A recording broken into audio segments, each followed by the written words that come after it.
next question comes from the line of Morgan Black from Global News. Please go ahead.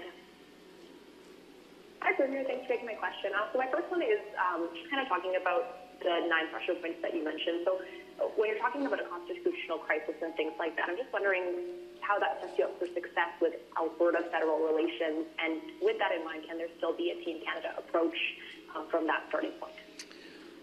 I think that there is a consensus emerging with the threat of the completely unjustifiable tariffs that have been levied by the United States. What I've seen emerge is a real willingness on the part of all of the premiers to find a way to remove interprovincial trade barriers, identify economic corridors, and talk about restarting some of the projects that died in the last 10 years because of the policies that have been in place. The Bill C-69, the No More Pipelines bill, did the effect. It makes it difficult for any linear project to get approved. The tanker ban on the West Coast makes it impossible to build a pipeline to British Columbia. The inability of companies to even talk about their emissions reduction without potentially facing criminal charges. I mean, those things are kind of a baseline that you have to get rid of if you're going to demonstrate that there's a true change of action. It's not difficult. Even the emissions cap, which it would be very easy to say we're not going to do that.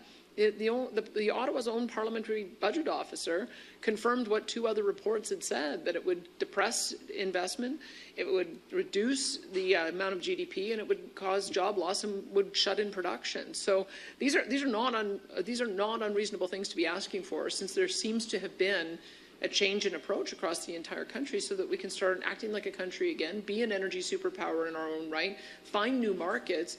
The only way to do that is to build linear infrastructure east, north, and west.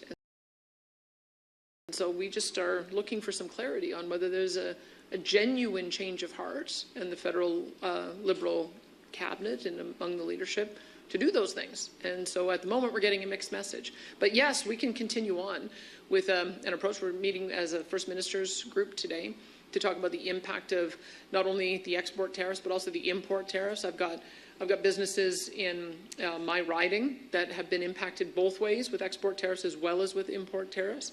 And so we need to get an understanding of what the compensation looks like to defray some of the pain that our businesses are suffering through. And we also need to develop a strategy about what happens April 2nd if indeed reciprocal tariffs are applied worldwide, as it seems the President is suggesting, on 5 different products. Do we then dial down our import tariffs, which are only hurting Canadians, or do we? What is the action that we need to take? So I think those are a couple of things that I'll be putting on the table. We need to have a strategy for what.